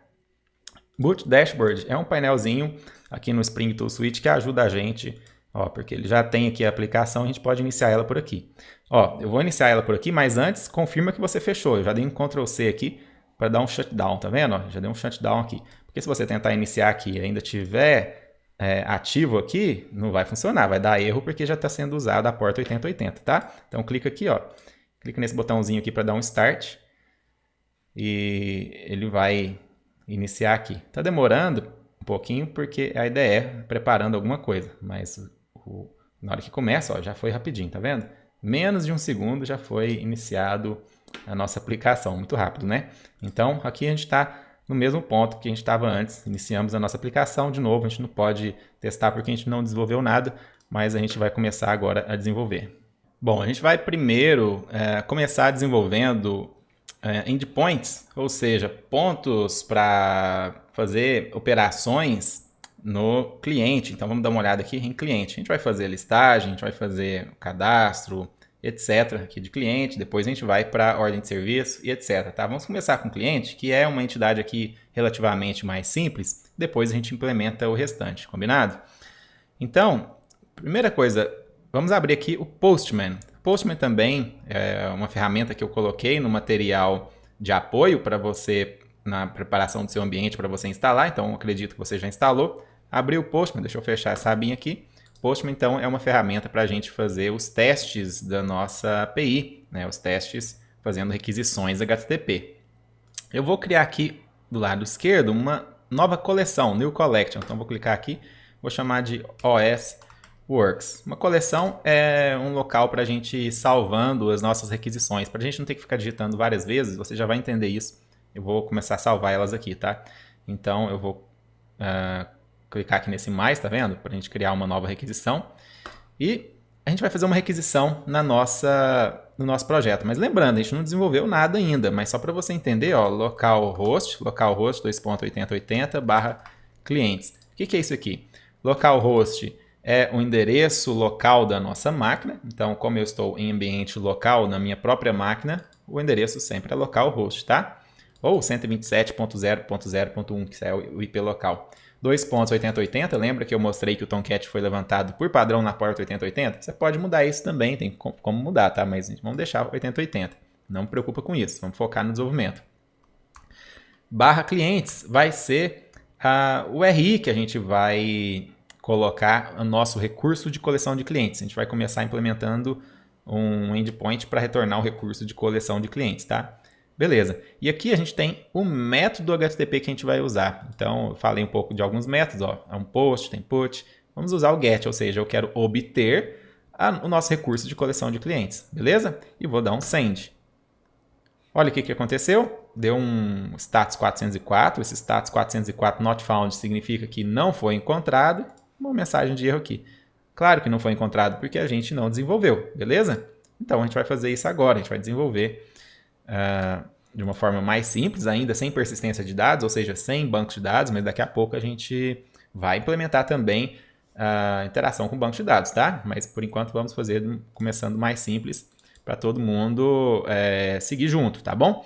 Então vamos lá. Veja que a gente vai criar... antes disso, deixa eu só te mostrar aqui a estrutura, mais um pouco da estrutura. A gente tem aqui source main Java, tá? Source main Java é a pasta onde nós colocamos as nossas classes Java de produção, as classes que vão fazer parte realmente do nosso projeto. Aqui em source main resource, nós colocamos recursos como arquivo de configuração, inclusive já tem um aqui, ó, application properties é o arquivo de configuração padrão do Spring Boot, está vazio, mas daqui a pouco a gente vai ter que adicionar algumas configurações aqui. E a gente pode colocar qualquer outro arquivo aqui, qualquer outro recurso, relatório, templates, imagens, qualquer coisa que a gente quiser colocar que é estático, nós colocamos aqui, tá? Source main resource, beleza? Beleza, continuando, aqui nós temos o arquivo OSWorks API Application. É o arquivo que é executado quando a gente executa o nosso jar, quando a gente executa pelo boot dashboard, ou ainda a gente poderia executar por aqui mesmo, a run-s, e executar como uma Java Application. É o arquivo que inicia a nossa aplicação Spring Boot, tá? A gente não vai mexer nele. Voltando aqui, vamos criar o nosso controlador. Vou clicar com o botão direito aqui no pacote, New Class. Mas eu não vou colocar direto aqui em com AlgaWorks ou SWorks. Eu vou criar um subpacote, vou chamar aqui de api.controller, tá? Então, onde nós vamos colocar nossa classe controladora. E eu vou chamar aqui de cliente controller. Então, controller é uma classe responsável por receber as requisições externas HTTP e responder, tá? Isso é o que a gente chama de controller. Então, eu vou sempre usar o sufixo controller nesse tipo de classe que tem esse objetivo, tá? Então, cliente controller, finish, então é uma classe Java normal, tá? Nada demais aqui. E vou criar aqui um método listar. Esse método, por enquanto, vai retornar uma string. Daqui a pouco a gente vai ter que mudar esse tipo aqui. Não é uma string que a gente quer, né? Mas só para ficar claro, ó, teste. Imagina que a gente tem, então, esse método aqui, string test. E nós queremos aqui que este método receba as requisições com essa URI aqui, ó, /clientes. Então, o que a gente faz? E qual que é o método? O método é get, né? Então, é um get em /clientes deve bater nesse método aqui, deve chegar nesse método aqui para a gente retornar esse teste. Então, a gente coloca uma anotação aqui, ó, @getMapping. Veja que getMapping vem do Spring, tá vendo? GetMapping. Então, é do Spring MVC, essa anotação aqui no Spring, ó, pacote web. Então, getMapping, e aqui eu coloco um parâmetro /clientes, exatamente o que eu quero aqui, né? /clientes. Mas só isso aqui não vai funcionar, porque eu preciso declarar que isso aqui é um REST controller. Então eu vou colocar aqui, ó, REST controller. Assim, o Spring vai escanear o nosso projeto, vai encontrar, opa, tem uma classe aqui que é um controlador, e é um controlador REST. Aí ele vai configurar ela para esse getMapping funcionar e chamar o método listar aqui. Beleza. Feito isso, não vai funcionar ainda, tá? Não vai funcionar ainda, ó, porque eu tenho que reiniciar o projeto. Nossa, Thiago, tem que ficar reiniciando toda vez? Daqui a pouco eu te mostro uma forma para a gente não ter que ficar reiniciando na mão assim toda vez, tá? Mas fica tranquilo. Bom, reiniciei. Aí agora eu vou chamar novamente. Veja que retornou 200, ok. 200, ok, é sucesso. O código 200 é um código de sucesso. E retornou aqui teste. Mas não é isso que a gente quer retornar. Nós queremos retornar aqui uma lista de clientes. A gente nem tem clientes aqui no nosso projeto ainda, mas lembrando aqui no nosso modelo, nós temos a entidade cliente. Então vamos criar essa entidade cliente aqui. Eu vou clicar com o botão direito aqui, uma nova classe, e vou criar dentro do pacote domain model. Domain é domínio, né? Negócio. Então todas as classes de domínio, ou seja, as classes de negócio, nós colocamos dentro do pacote domain. E model nós colocamos as nossas entidades, porque dentro de domínio a gente pode ter outros subpacotes e a gente vai ter ainda, você vai ver nesse curso, a gente pode ter pacote de serviço, pacote de repositórios, etc. Mas a gente chega lá daqui a pouco, tá? Claro que esses nomes de pacotes não é uma regra, você pode fazer do jeito que você quiser, mas é um bom padrão esse que eu estou te mostrando aqui para aplicações pequenas e grandes também, tá? Aqui o nome da classe, eu vou colocar então, qual que é o nome da classe? Cliente, né? Nossa entidade cliente. Ok? Vamos agora declarar essas propriedades aqui, nome, e-mail, telefone. Mas além de nome, e-mail, telefone, uma que a gente não colocou aqui, não deixou explícito, mas ela existe, é o ID, né? Vamos colocar aqui também um ID. Porque daqui a pouco a gente vai estar trabalhando também com um banco de dados e tem que ter uma chave primária, então já vamos pensar nisso e deixar um ID, né? ID é o código do cliente, né? Todo cliente tem um código, então vai lá, o ID, o nome, o e-mail e o telefone. Beleza, além disso, vamos gerar aqui os métodos getters e setters. Isso é uma coisa básica do Java, acredito que você já conheça. Clicar com o botão direito aqui. Source, o menu Source, getters, setters, ou seja, os métodos de acesso a essas propriedades, né, que estão todas privadas. Eu vou gerar todos aqui. Nossa, mas aí o código fica grande, hein? É assim mesmo, getters e setters, né? Caso você queira usar Lombok, você pode usar também, tá? Não vou usar aqui para não sair muito do nosso objetivo, até porque é um curso para iniciantes, então não vou usar Lombok aqui. O que é Lombok? Pesquisa no Google aí, caso você não conheça, mas enfim, não vamos usar aqui no curso. É uma ferramenta para a gente gerar os getters e setters entre outras coisas, né? Sem ficar com muito código boilerplate, né? Muito código repetitivo assim. Mas vamos deixar, tá tudo bem.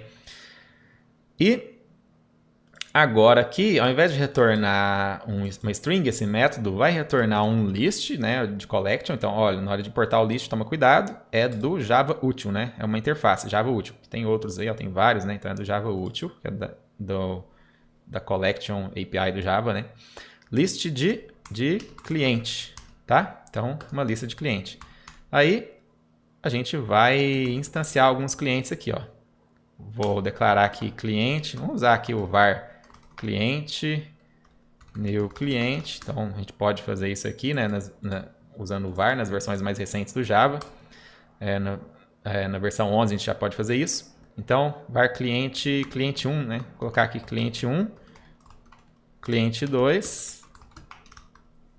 E aqui eu vou retornar arrays.aslist. Então aqui a gente instancia uma lista passando aqui um var args, né? Posso passar aqui, ó, cliente 1, cliente 2. Então, isso aqui retorna uma lista com o cliente, dentro dessa lista com cliente 1 e cliente 2. Porém, a gente tem que colocar dados nesses cliente 1 e cliente 2, né? Cliente 1.setID, vou colocar 1, né? Tá dando erro aqui, por quê? Porque é um long, né? Se é um long, eu tenho que colocar o L, certo? Então, cliente 1. Cliente 1, set nome, vou colocar aqui João. Set telefone.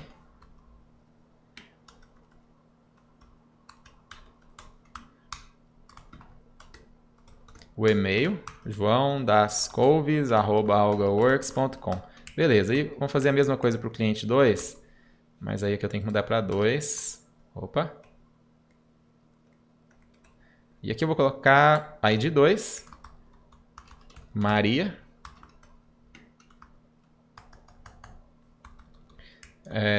Maria da Silva. Beleza?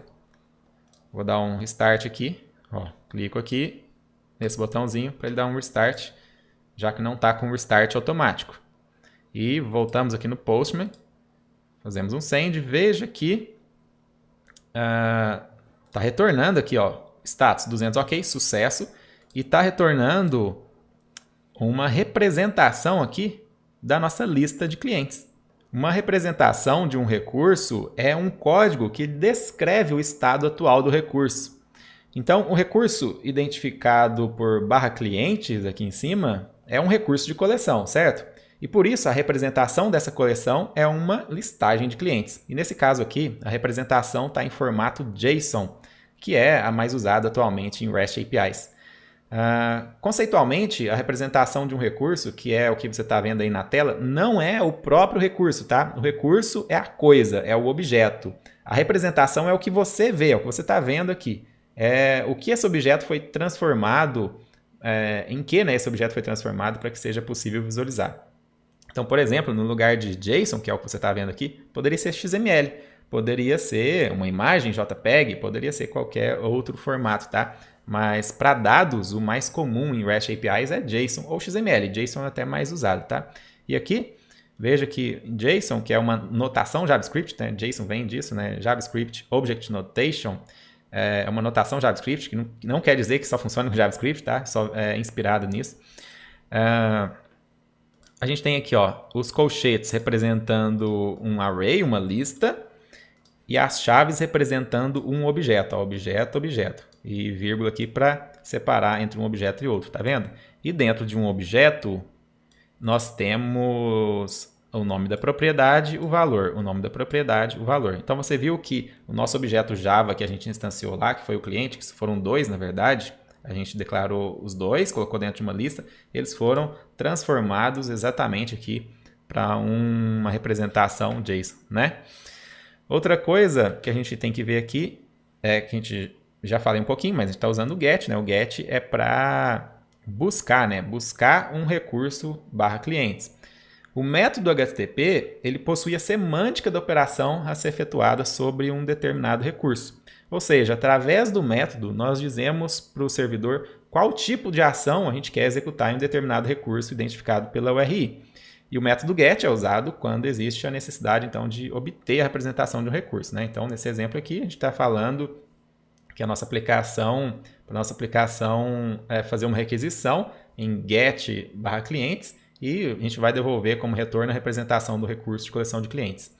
Se a gente executar esse mesmo GET várias vezes no recurso, ó, várias vezes, o resultado sempre vai ser o mesmo da requisição inicial, porque fazer um GET em / clientes não gera um efeito colateral. Ou seja, o método GET ele não é usado para modificar um recurso. Por isso, ele é considerado idempotente. Essa palavra idempotente significa isso, tá? Que requisições repetidas na sequência não geram um efeito colateral, tá? Então, esse é um conceito interessante, importante, quando a gente trabalha... É o conceito do HTTP, tá? Quando a gente trabalha, então, com ele. Outra coisa que a gente tem que ver aqui é o código 200. Eu falei, o código 200 representa sucesso, né? Mas por que representa sucesso? Deixa eu abrir aqui um endereço aqui para você ver. Então, veja, existe uma lista padronizada de códigos de status HTTP e com registro oficial no IANA, iana.org, tá vendo? Que é uma organização que coordena, entre outras coisas, protocolos na internet. Então, uma das coisas que você deve se preocupar é em usar os códigos de status HTTP corretamente, de acordo com o que foi documentado, né, aqui. Deixa eu te mostrar mais outro endereço aqui, ó. Tem documentado, talvez com uma linguagem mais simples, aqui no MDN, no mozilla.org, né? Então, tem aqui também documentado os status. E tem um outro, deixa eu abrir aqui também, tem um outro site você pode usar como referência também, ó, que ele é bem enxuto. Você pode ir procurando aqui os códigos, tá vendo? Então vamos ver o código 200. Ó, 200, ok, sucesso. Tá vendo aqui? Ele vai explicar o que significa esse código aqui, 200, tá? Os códigos de status, eles são agrupados em níveis, como você pode ver aqui mesmo, ó. Informacional, sucesso, redirecionamento, erro do cliente, tá vendo? Eles são agrupados em níveis. Na prática, a gente não usa todos os códigos de status, tá? Muitos deles, provavelmente, você nunca vai ver em uso, nunca vai precisar usar. Mas existem alguns códigos bem importantes que você vai precisar usar e a gente vai usar alguns aqui no curso, tá? Bom, eu disse que eles são agrupados em níveis, né? Os códigos. O nível 200, vamos começar pelo nível 200. Falar dos principais, né? Apenas. O nível 200 é um nível bem usado. Então, qualquer código entre o status entre 200 e 299, por isso que é o nível 200, entre 200 e 299 indica que a requisição foi bem sucedida, não houve nenhum problema de execução. Por exemplo, o código 200, que é o que eu já te mostrei, é um padrão para requisições executadas com sucesso. Já o código 201, ele significa que a requisição foi atendida e foi criado um novo recurso com sucesso. A gente usa ele, por exemplo, para criar alguma coisa. Eu vou criar um cliente, então faço um post em / clientes. Aí o resultado, caso seja sucesso, é 201, criado, entendeu? Por exemplo, também o 204. 204 significa que o servidor processou a requisição com sucesso, mas ele não está retornando nenhum conteúdo no corpo da resposta. Diferente aqui, ó, aqui retornou um conteúdo na resposta, não foi? Mas se não retornar nada na resposta e tiver sucesso, ele retorna um 204. 204 é no content, né? Sem conteúdo. Aí tem o nível 300. O nível 300 indica status de redirecionamento. Por exemplo, o código 301, ele diz que a requisição e todas as futuras requisições devem ser redirecionadas para um outro endereço, que deve ser fornecido no cabeçalho da resposta. Então, quando usa esse código aqui, o servidor API retorna 301 e no cabeçalho da resposta, lembra do cabeçalho HTTP? Inclusive a gente pode ver aqui, ó, headers, tá vendo? Ele retorna um cabeçalho indicando para onde ele deve ser encaminhado, tá? Aí tem o nível 400, que indica algum erro por parte do cliente, ou seja, do consumidor da API, né, que criou a requisição, por isso que é um client error que está falando aqui. Então, por exemplo, o código 400 significa que o servidor não pode processar a requisição porque ele não conseguiu entender a mensagem ou porque ele percebeu algum outro erro por parte do consumidor da API. Pode ser algum erro de sintaxe ou algum erro de validação também. O código 404, not found, né, deve ser o mais conhecido. Você já deve ter visto esse status muitas vezes, né? Ele indica que o recurso solicitado não existe. Quando você tenta acessar uma página que não existe, por exemplo, lembra que aparece um erro 404? Então, o código é o código de status HTTP 404. A gente usa ele também bastante, que foi inclusive um que a gente vai colocar aqui, ó, clientes 2. Existe ou não? Não existe, né? Por isso, ó, 404, not found, né? Então, é um código bem conhecido. Aí o nível 500, que é o server error, né, indica erro do servidor. Ele indica algum problema no nosso código ou com os servidores da aplicação. O próprio código 500 significa um erro interno inesperado, que o servidor não sabe como tratar. Então, por exemplo, uma exception não tratada, algum erro não tratado, algum problema no servidor, pode lançar um código 500. Bom, você não precisa decorar todos esses códigos, embora os mais comuns você acaba decorando. Você acaba decorando mesmo, né? Os mais comuns. Então, sempre que você tiver dúvida, é só você pesquisar qual que é o código status mais adequado nessas documentações que eu te mostrei ou em alguma outra, beleza? Bom, eu já te mostrei que quando a gente altera alguma coisa aqui, por exemplo, vou colocar aqui João das Couves, o nome. Altera alguma coisa aqui na nossa classe Java e faça uma nova requisição. Essa alteração que a gente acabou de fazer ainda não está funcionando, não está rodando ela ainda. Por quê? Nossa aplicação já está levantada, a gente tem que dar um restart na aplicação, não é isso? Beleza, vou te mostrar agora, voltei, desfiz e vou parar aqui a aplicação. Vou te mostrar agora o que a gente pode fazer para facilitar o nosso trabalho durante o desenvolvimento. É bem simples. Clica aqui com o botão direito no projeto, vem aqui em Spring e clique em Add DevTools. Tá? Então a gente vai adicionar esse DevTools, ó.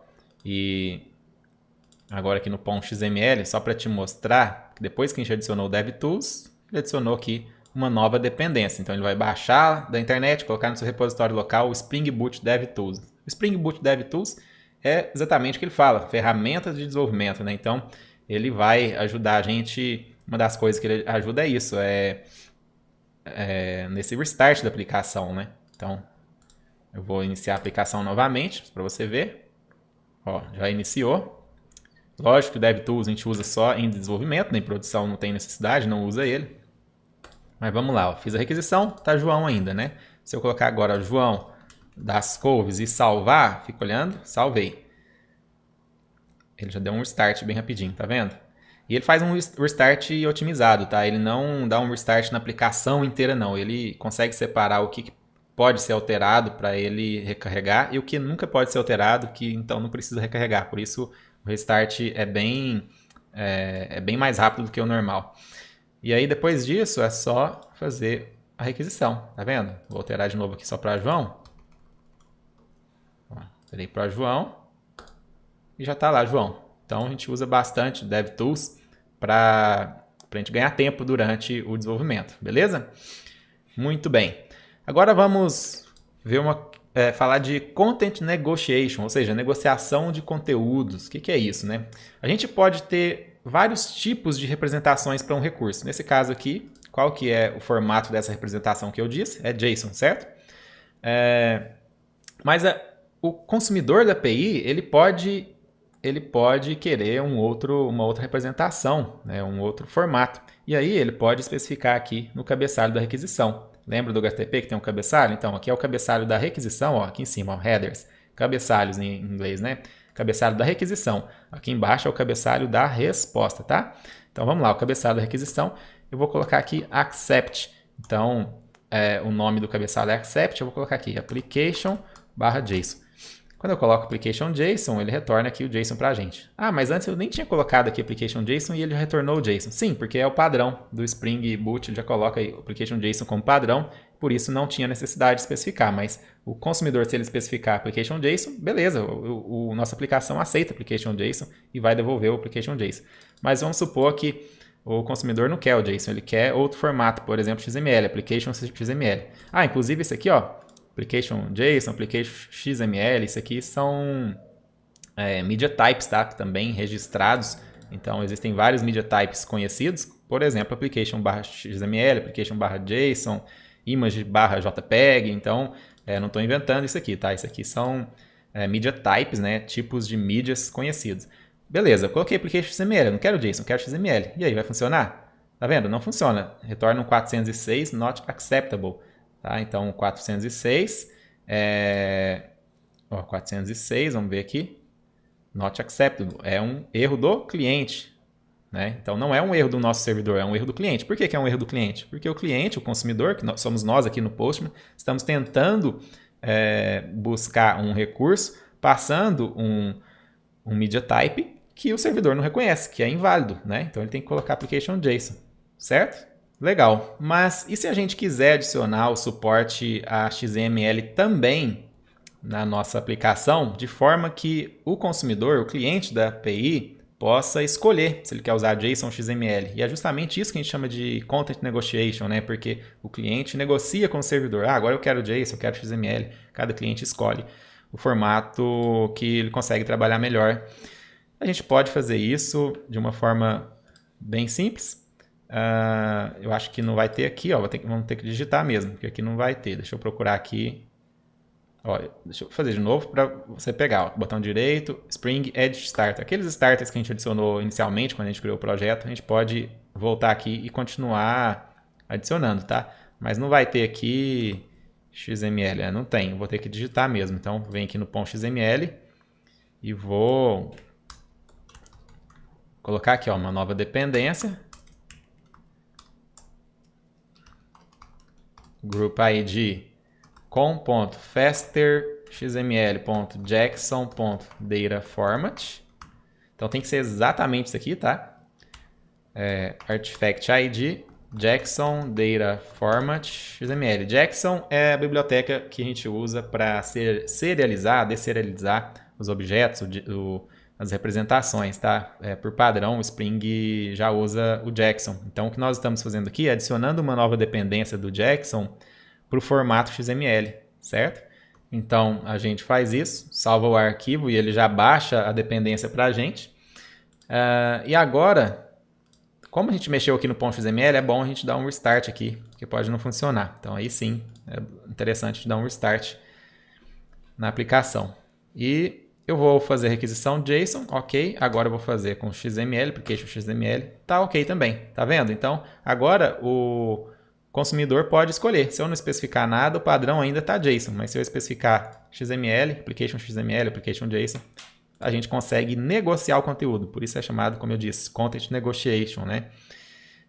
Bom, aqui no XML, você está vendo que tem algumas tags aqui, list, item. A gente poderia customizar isso aqui, colocar aqui, por exemplo, clientes, aqui colocar cliente. A gente pode customizar isso, tá? Mas a gente não vai ver isso nesse curso, porque a gente vai trabalhar aqui nesse curso apenas com JSON. Inclusive, eu vou já remover isso aqui. Deixa eu parar a aplicação. Vou remover, eu coloquei aqui só para te mostrar o que é o Content Negotiation, mas a gente vai usar só JSON, que é o mais comum mesmo. Você pode perguntar, será que eu devo usar JSON e XML? Eu devo suportar na minha API JSON e XML, ou só um, ou só outro? É uma pergunta comum e uma boa pergunta, mas não tem uma resposta 100% definitiva para isso, tá? Você deve, na verdade, analisar os consumidores da sua API ou perguntar para eles, né, o que eles preferem. Na maioria das vezes, agora uma resposta assim, talvez você queira uma receitinha de bolo, né? Na maioria das vezes, apenas JSON é suficiente e é o recomendado, tá? Na maioria das vezes. Mas, a não ser que você tenha alguma particularidade nos consumidores da sua API, né? Ainda mais quando são consumidores, aplicações de empresas corporativas, muito burocráticas, que demoram a evoluir, né? Empresas mais antigas, aí talvez eles vão preferir o XML. Mas assim, a maioria das vezes é só JSON mesmo. Pode ver várias grandes APIs aí que não aceitam XML, é só JSON, tá? Bom, agora que você já aprendeu os fundamentos de REST APIs com Spring e como desenvolver um endpoint simples de uma REST API na prática, vamos adicionar persistência de dados, adicionar outras operações no recurso, adicionar validação de entrada de dados, tratamento de exceções e, claro, continuar o desenvolvimento dos outros endpoints também. Mas isso é algo que nós vamos ver na próxima aula, porque esse vídeo está ficando longo demais. E a próxima aula vai ser publicada nesta quarta-feira. Você vai aprender sobre Bean Validation, Exception Handler do Spring MVC e vamos implementar os endpoints, finalizar os endpoints do recurso de clientes e também de ordens de serviço, tá? Mas antes de eu encerrar essa aula, eu queria pedir duas coisas para você. Primeiro, deixe um comentário aqui embaixo desse vídeo dizendo o que você achou dessa aula, o que você aprendeu, ou se quiser pode deixar alguma pergunta também. Eu espero que você tenha aprendido muito nesse vídeo e escutar isso de você vai fazer muita diferença para mim. Minha equipe e eu vamos ler todas as mensagens e tentar responder tudo que estiver ao nosso alcance. E o seu depoimento ou sua pergunta pode aparecer nas próximas aulas, olha que legal! Essa área de comentários aqui embaixo é um lugar que temos para conversar e trocar ideias e assim formar uma comunidade de pessoas que querem aprender e evoluir em desenvolvimento de REST APIs com Spring. E a segunda coisa que eu quero te pedir é para você compartilhar o link dessa aula com seus colegas de trabalho, de faculdade, seus amigos ou qualquer pessoa que você conheça que está estudando ou já programa em Java e também possa ter interesse em se tornar um desenvolvedor de REST APIs. Da mesma forma que eu estou compartilhando meu conhecimento sem esconder nada, você também pode fazer isso. Os programadores mais bem-sucedidos que eu já conheci não seguram informações, muito pelo contrário. Compartilhar conhecimento é uma virtude que só vai te ajudar ainda mais e você pode começar a praticar isso agora. Então é isso, fica atento ao seu e-mail que em breve eu vou te enviar o link para a aula de número 2. Um abraço!